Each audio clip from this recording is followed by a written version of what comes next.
Debbie, you go on there and see if you can hear me on my page. I'm back doing this again. Gonna try again. Don't know why my microphone was not working because I was going in. So I'm gonna try this again. Okay. Have you ever wondered, what am I missing as it relates to creating content that gets perfect strangers pulling out their credit cards, excited to purchase your products? That's what we're going to be diving into tonight. I'm going to double check and make sure that the sound is working because it was not working just a moment ago. So, okay. It's working now. Bear with me. All right. Now we in the game. I just went live for about 20 minutes and it wasn't even, and I was almost toward the end and it wasn't recording my sound the whole time. So I should be back into action. So that is exactly what we're going to dive in tonight, is create, what are those ingredients that you're missing that's to create that kind of content that is going to drive people to take action and have people excited to pull out their credit cards. If this is your first time watching me live, I want to briefly introduce myself. My name is Fatima Barnes. They have officially called me the Beauty Brand Whisperer because I teach beauty brands how to sell their beauty products like hotcakes, like clockwork, every single day to an audience of perfect fit strangers without worrying about the grind of fighting against the algorithm on social media. So if this is your first time watching me, welcome to my live. Drop a lipstick emoji in the chat for me, and I have something special for you just for tuning in for the first time with me. I'm going to give you a free gift in your inbox by the end of the day tomorrow, just for you taking the time to chill with me, hang with me, learn from me, and welcome you to the Lipstick Gang officially, if this is your first time. So with that said, let's dive into it. I am not going to prolong this any further, especially considering that I just went live for like 20 minutes and it was not working the whole time. All right, so before we really talk about the secret to creating content, those ingredients that you may be missing that's keeping you from being able to create content that is going to sell for you, first, drop a 1 in the chat and let me know if y'all can hear me. That is the first things first before I keep continuing on. Dave, you say they can hear me, right? Okay. So let's dive into it. First, I need you to understand, I want to do a brief breakdown of you understanding the approach that you should be taking with your content that's going to save you a lot of headache. Many of you are, I'm not going to say tired of creating content because you understand how important it is, but you would rather create content in a way that does not feel like you're pulling teeth, that you're fighting against the algorithm, that you're fighting to be seen, that you're fighting for your content to be shared, that you're fighting for people to see your content and want to purchase from you. And you just don't want to keep feeling like, am I creating content in vain? Am I creating content and it's not being seen? Am I not getting the exposure I need? And so you really just want to know, how can I effectively create content that is going to drive action for me? So that is why I first want to do a brief breakdown, letting you know this is the mentality that you need to have. And I'll tell you why you may have been feeling that way. Most people, when they purchase courses, when they learn from others, are taught to create content like a content creator. A content creator has to approach content very differently than a business owner who happens to leverage content for the purposes of sales. Okay, so let me break this down.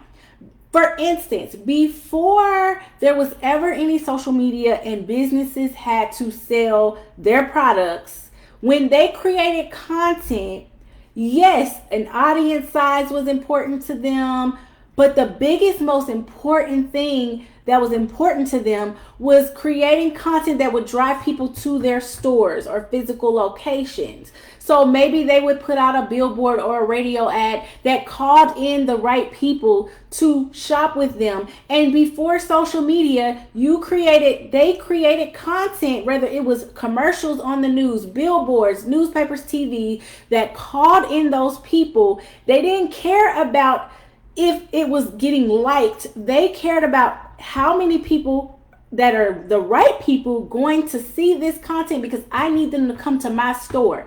I need them to get in their car and drive to my store. That is how you should still approach creating content as a business owner, even if you're using social media, because your intent should still be the same. That has never changed. The intent around creating content that is going to sell for you is to remember that you are a business first. You are not necessarily a content creator. Now, a content creator is different. A content creator creates content with certain metrics in mind that are different than yours. Your metrics are how many people can I drive to make a purchase and they come back, right? A content creator's purpose is, how can I build a big audience? How can I create a lot of engagement within my community so that brands will see me and want to pursue me for brand deals and so forth? And leverage my platform for the purposes of, yes, I'm still creating an income with my platform, but in order for me to create that income with my platform, I need a larger audience. I need a large audience. I need people to like, follow, engage, share. Because when they do that, that is how I can show to brands I am worthy of promoting your products or being a part of your affiliates or whatever the case may be. I want to show brands that I have an audience of people who may be willing to buy. And so the metrics are different because that's a different way that you would approach it. Your goal is to get them off the platform into your store. Remember, as if you were selling any other product before we ever had any type of social media, your goal was to drive people into your store to buy. That has not changed. Okay? So once you look at content that way, you should not be, until you're making at least $250K per year in your beauty brand with your business, your only focus and primary focus with your content should be to drive people to come into your store to take action. Audience second, cash first. Now, when you get to a certain level, you want to start focusing on having this large audience, but more than likely, when you get to a certain place where you've gotten enough sales, people will start to follow you naturally and that audience will grow. But you don't have to have a large audience in order to start to make money in your brand. You just don't have to. So now that you understand how you are supposed to be approaching it, you can think about the metrics a lot differently. You don't focus on vanity metrics as much. Yes, engagement is important. Yes, this. But the reason why you're feeling like you're fighting against the algorithm is because you're not creating content with the sole purposes of driving people to your store. Okay? So now that we got that out the way, what does that even look like? For most brands, that looks like you have to go on TikTok and find all these trending audios. You're focused on what's trending, what's the trending sounds, and how can you get more people to view your video. And none of that matters if people are not viewing it and buying, if you're not being intentional and strategic. So with that said, now I want to talk about the 4 things that you may be missing, these 4 ingredients that you are missing that's keeping you from making impactful content that is going to drive action. Okay, so we're going to talk about the 4 missing ingredients that's doing that. So first, the first number 1 thing that you need to understand and what's missing is your understanding of the 2 reasons why people buy. There are only 2 reasons why people buy. They are either trying to avoid some type of pain and or run towards some type of pleasure. That's it. Don't overcomplicate it. It is what it is. I've heard the example used before that the mouse runs away from the cat and toward the cheese. Okay? So what does that mean for you? You have to know since there's only 2 reasons people buy, you have to know what is their cheese and what is their cat. You need to be super clear about what are those unique triggers. Those are the triggers that make people buy, because obviously, remember, people only buy for 2 reasons. What are their unique triggers? If you don't know specifically and clearly why your unique audience, what is their cheese and what is their cat, you are probably missing the mark on creating even more powerful content that's going to sell for you, because you're probably so super focused on so many other things and you're missing the point. I want pleasure. I want to avoid this type of pain. And let me tap into what that is for you. Let me find out what that trigger is for you. Because when I know what that trigger is for my audience, what's their pain, what's their pleasure, now I can create impactful content around that. The only thing is, most people approach this in a way that is very different. Sometimes people approach it from a negative standpoint, where they are trying to use almost like bullying tactics or like guilt tactics into getting people to buy and try to make them feel pain, because most people were taught, like, speak to their pain. So they go so far into that they turn people off. Or they don't know how to speak to the pleasure in a way that would make someone say, that is what I need, because they are assuming what the pleasure is for their audience based off what they think that it is. So there's a lot of guesswork around what is their pain and what is their pleasure, because most of the time it goes back to the right person. You more than likely, a lot of people don't know their audience deep enough at that level to understand what are those triggers. So they are assuming what is the pleasure and what is the pain, and then creating content around that instead of getting to the nitty gritty. Everybody has a different cat that they're avoiding, and everybody has a different cheese that they're running toward. Your audience, you need to find what that is for them. Okay?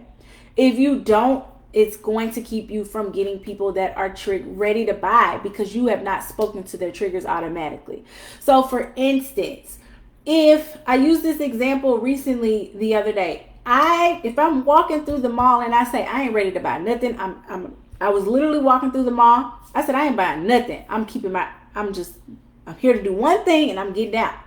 But someone stopped me at the right moment and said something triggering to me that may not have triggered anybody else, but it triggered me, and I bought like 6 bottles of her lemonade, because she spoke to exactly what I needed to hear in that moment. That was a trigger for me. That was a pleasure that I was trying to seek, and she spoke directly to my unique pleasure, and she didn't even realize it, but that's why I purchased. And so you got to know for your audience what it is, because even if you're selling the same product as somebody else, they may be triggered to buy in a different way than your audience is. So what is your audience's cat and what is your audience's cheese? You need to know that. That is the missing ingredients that most people are forgetting. And even when they think that they got it, they are not clearly speaking to it in a way that is going to drive action. So they're keeping it surface level, making assumptions about what people's pleasures are, or even if they know what they are, they're talking about it in a way that's very surface level. And/or when they speak about the pain, it can borderline some other tactics that turn people off, like just speaking so much to their pain that you almost make them feel bad about what it is that you're trying to accomplish. Okay. So number two, so I can move through this quickly, is show, don't tell. You have to be super specific. People buy with their subconscious mind. So think about how can you be more specific in your language. The subconscious mind is why people buy. And in order for you to speak to the subconscious mind, there's things that you need to be able to do. The subconscious mind is driven by things that are not necessarily logical. Most people create content from a super logical standpoint. You need this. You will be able to wear these lashes 25 times. You're going to look nice. You're going to, they speak very logical. These ingredients, you need these ingredients because these ingredients are what I said you need. You need this candle because using Bath and Body Works candles are bad, right? You're just telling them. You're not showing them, and you're not embodying that in your content, okay? So show, don't tell. What does that look like? What is the language that gets people going? The language of sales in the subconscious mind is storytelling and specific pictures, okay? So let me give you an example. Instead of maybe just saying, let me think of something off the top of my head. Instead of just saying, you need these bundles for your next vacation, that's telling them. Instead say, picture it, you're in Jamaica. You get out of the water, your bundles are still flawless. Not only that, your hair has body. Your lace is still completely concealed, more concealed than whatever is concealed. Give them an example, right? You get out of the water, your pictures are picturing, you're getting the best angles, your pictures are popping, and that hair is still flawless, and you done went and you done swam around all day and did this and did that, and you get out the water and that hair still, like what I'm saying, and I'm just trying to think of something off the top of my head, but what I'm saying is that's painting a picture, because people can imagine themselves out of the water in Jamaica, hair still flawless, hair got body still moving, and they can see that in themselves. They can picture that transformation. So using vivid language in your captions, and also by doing this through showing things like transformational type content, like your social media before and afters, the typical things that a lot of people do, but you can't just shaking the bundles and saying like, buy this for your next vacation and here's the price. That's not going to be effective to convert someone who does not know you to buy, and they see that all the time. But if your audience is you target travel influencers so that they can have the best travel hair, and I just made that up real quick, but maybe that's who you target. So maybe now you can approach your content in that way that says, picture it, you're in Jamaica, you hop out the water, that hair still flawless, that lace still ain't showing, and everybody can't keep their eyes off of, is that her hair? Trying to figure out if it's yours. Different approaches. Totally different approaches. When you know your audience, you know your angle. When you know what their cat is and you know what their cheese is, you know how to approach it in content by clear and specific language. So show them and don't tell them. That is the language that speaks to the subconscious mind. Tell stories, show the transformation, but be very clear and specific in what you are saying. Don't just tell them what it is. Don't just tell them what they need. You need to show them. Okay? You need to show them. I'll give you another example of this that I see. A lot of beauty brand owners do this one thing. Your audience is saying, maybe maybe I'm a relatively healthy person, and maybe I eat healthy all the time. But today is one of those days that I am saying I don't want to eat healthy. I want a juicy cheeseburger, and I'm going to go to this restaurant and I'm about to order me a juicy cheeseburger because that's what I want right now. Yes, I eat healthy all the time, but right now I want a cheeseburger. Okay? So you go to the restaurant and the restaurant person says, oh, I already know what you want. I already got it. It's coming right up. I put you in for the salmon and broccoli because that salmon and broccoli is good for you. And you like, I know salmon and broccoli is good for me, but that's not why I was here right now. That's not what I want. Right now, I want a juicy cheeseburger. And so you're telling that person you need this salmon and broccoli, but that may not be what would trigger that person to buy in that moment. So you need to figure out, does your audience want salmon or broccoli, and how can you speak to that and give them that and show them, not tell them that that's what they need. Because what I would do if I was that person is walk right out of your restaurant and the next person that has a juicy cheeseburger sign up, and I can see the just juices and the cheese melted and the bacon right off the burger, and they like, come on in and get this juicy cheeseburger today with bacon. Oh, it's so good. Guess where I'm going to go? I'm going to go right to the juicy cheeseburger because that's what I want. That is what I want it to be triggered by right now.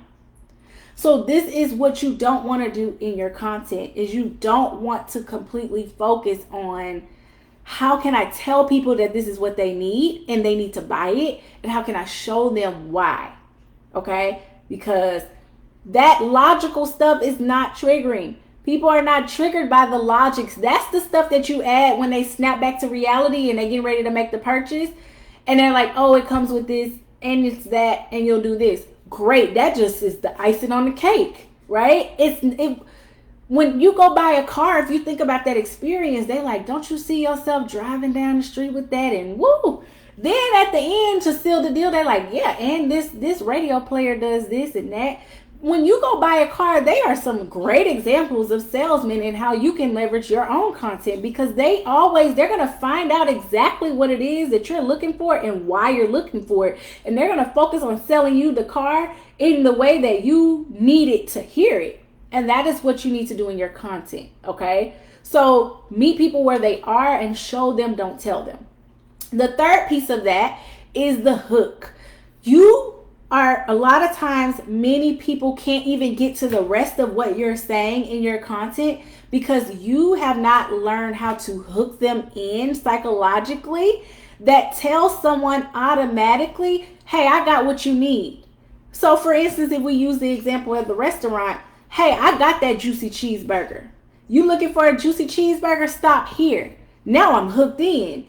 But if they would have just been like, hey, our store is open from 8 to 10. Oh, yeah, and we got juicy cheeseburgers. I would have been like, oh, okay, eventually. But some people aren't even moving past your content and getting to the root of what you're trying to say because you have not learned how to hook them in. And that is a missing ingredient, is hooks. Hooking people in. Not only is this amazing for you to do, but this also makes people leave who it's not for. In the hook, you want to immediately capture the people in who should be consuming your content, and you want to get them to stay. You don't want everybody to stay. If it's not for someone, you want them to leave off of your content.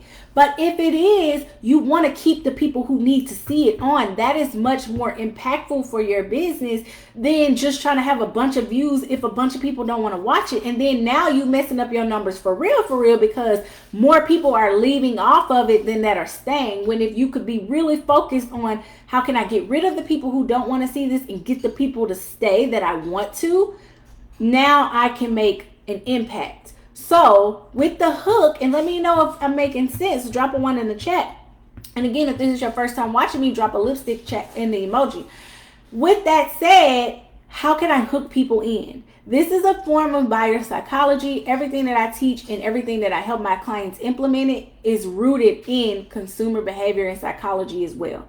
Okay. Business principles, consumer behavior. Okay. Consumer behavior says, I got to capture you to keep you watching. You ever watched a TV ad or whatever? The first thing they do is try to capture the right people's attention. That's the goal. This is a tale as old as time.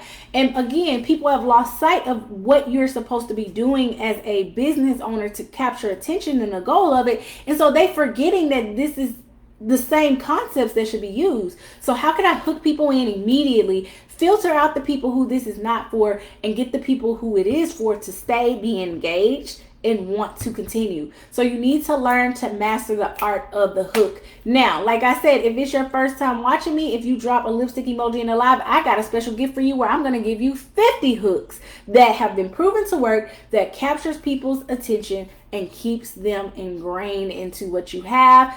And it is going to be yours absolutely free if you drop a lipstick emoji for watching me live for the first time. All right, so the last and final piece, and this is a big one that people sleep on. You need to be addressing all of their objections up front in your content. What gives your audience pause of why they would not buy from someone? What do they complain about? Whether it's with your competitors, whether it's what they talk about with their friends, what is it that they complain about? What are all the things that makes them say, I just don't trust this person, I'm just not willing to buy? Address that in your content up front. How many of you may have experienced so many people asking you question after question after question, and then they don't buy. And you're like, why are you wasting my time? Like, you asking me all these questions, and then you don't even want to buy it. Like, what is really going on? The reason that's happening is because you're not addressing their concerns in your content up front. You just saying, buy now, shop now, you need this. And you're not telling them why, and you're not giving them what they need to make a decision. So the only way that they're able to get that information is by asking you. Therefore, you need to be making a note of what are people saying. You got to learn to see things as opportunities to improve your business instead of a nuisance. Instead of putting don't DM me in your comments, when that's the problem right there. That's the missing ingredient. Flip that. Make that an opportunity. A lot of people are getting tripped up here. I see what they're saying about my competitors. They hate that my competitors take 10 days to ship. I'm going to tell them how I can get it to them in 2 days. Right? What are those things that give people pause, and why aren't you addressing that enough in your content? And why aren't you using those questions that you're getting consistently? All the questions and all the people who are steadily doing that to you is because you are not giving them what they need to make a decision. So because you are not giving them what they need to make a decision, they're having pause. And they're not buying. There's a pause now. Give it to them up front. Now your DMs cut down from people asking you because they can see it clearly right there. Yes, people don't read. I know that, right? But you need to have it fused throughout every piece of content you have, and throughout everywhere that you show up. It needs to be embedded into your processes. Mind blown. I needed this. Yes, I'm glad that you did. And you're going to actually be able to go deeper with me in our call here in a few minutes. So those are the 4 missing ingredients that you are missing that's keeping you from creating compelling content that sells. If you want to know more about that, if you want to know how you can apply this in your own business, I have a couple of ways that we can do that. You can send me a DM and we can talk about what it looks like to work together, or you can check out my digital shop. I've actually put the link in there for the Take My Money content workshop that goes a little bit more in depth, but obviously I help my clients implement this. So if you're like, I need more hands-on help with this, I want you to look at my content. I want you to give me feedback. I want to be able to really dig deeper into this. Then send me a DM or schedule a mirror discovery session. We'll talk about what that looks like to work together more closely. Other than that, you can check out the digital shop and see if you can. Again, I have the Take My Money content masterclass where I'll go a lot deeper into this concept to show you exactly the kind of content that you need to be creating to drive sales to your beauty products. Okay? So other than that, I got another call with my actual clients in just a minute here, and I am going to hop on that, but it was a pleasure. Even if you're watching the replay and it is your first time watching me, still you can drop the lipstick emoji and I will drop you the 50 hooks so that you can have that and learn how to better leverage your content. Other than that, I will see y'all next time. Oops, there we go.